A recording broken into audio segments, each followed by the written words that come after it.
Okay. Morocco 1, Scotland 0. This wasn't the outcome that we wanted. Yeah, I think I wanted Scotland because like I actually fuck with McTominay Yeah. and I wanted him to. But I think before we even hop into that, I want to talk about one man. You know, this man right here. Yeah. I agreed. Is a I don't even think he had, let's see, how many? He had one chance. Like, yeah, when I noticed, I feel like he's someone who doesn't miss. I've seen him take 2 shots on target in the last 2 games, and he has scored both of them. And Bayern Munich just signed him for 50 million as a backup to Harry Kane. That's true. Right. That's true. So I'm like, how did they find him? First of all, and he's definitely somebody to watch. Right. You know? Right. But I think looking at this game, it's so interesting how Morocco plays. Because I can see they have a really good claim. I mean, now it's you know, one thing about like football like this is where you don't really notice the performance because of how like seamless it is. Right? Because of how easy it is, because of how they play, how they're navigating the ball, how they're protecting spaces, how Hakimi is showing up in front, like the sweet Brahim Diaz, like what's his name? This guy, Budi. Like everyone is just getting the job done. Right. You know, and it's like it makes it look like, oh, Scotland actually had, but they didn't. Like they really didn't. Like if you look at the game, you're like, I agree. you know, like they really didn't.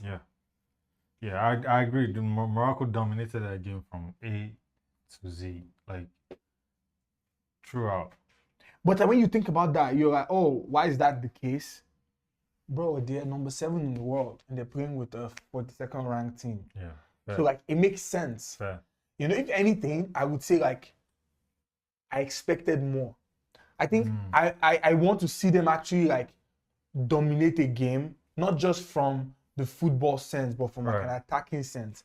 I feel like because I can see them going, if they keep on playing like this, I can see them going against a team that is a lot more lethal. Like an England. Challenge. And England will not miss chances. Yeah. Do you understand what I mean? Yeah. So I think like the game I don't want to see, honestly, is Spain versus Morocco. I feel like that'll probably just be a boring game because everyone will just be like they'll just, you know, it would be like a game of chess, you know. But the game was boring. It was very. Yeah, I agree. It was very mid. I agree. You know, but like they both barely like have what's it called? Yeah. I think they literally grabbed their they grabbed the goal really early. And I think even the goal was also like, yes, he scored, but what's his name? The goalkeeper didn't even move. I don't think I feel like it was too early. Yeah. He didn't even think. Yeah, he wasn't thinking it was going to. Yeah. I don't think anybody was thinking that it was going to. Even before he shot, he was like, he looked like he was looking as if he was going to pass, and then he just shot it. Yeah.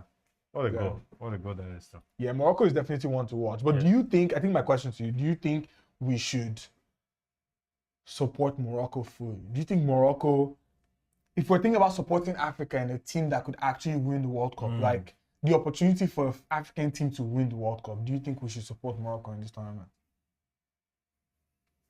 And you're speaking from a perspective of saying that, okay, you know what, this is an African country. Yes. Do you see Morocco lifting the World Cup? Do you see Hakimi winning Ballon d'Or? Like is that a future that you would like to experience?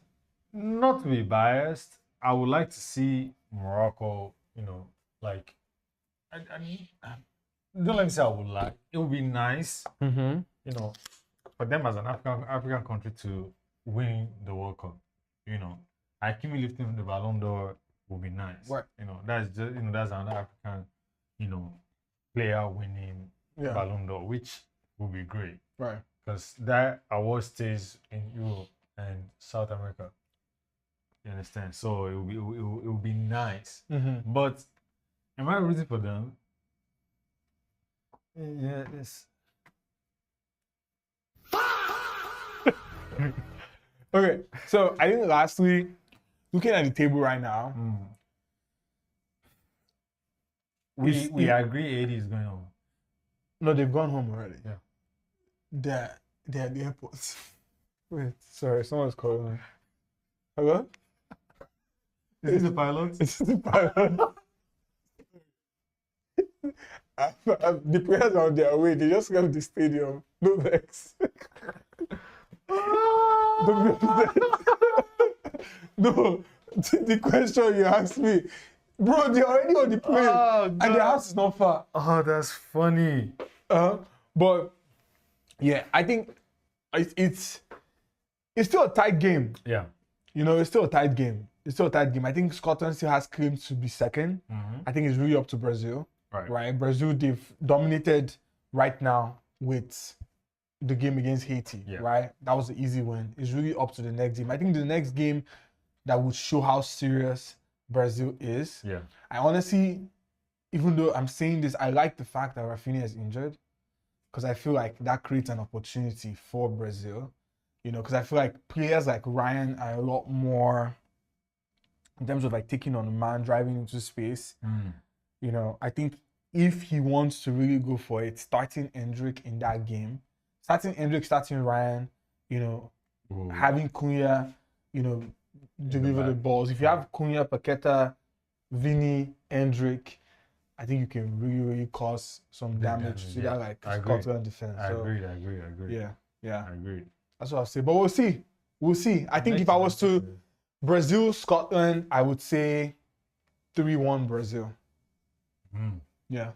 Well, look, that's next week. What's it called? Yeah, it's fine. So if you want to see that, I know you want to see. I know you're itching to see it. Don't worry, we're itching to bring it out too. So subscribe. Yeah, subscribe. We'll do more predictions. Yes. And so once you're done watching that game, honestly, just give us 30 minutes, and you have a video.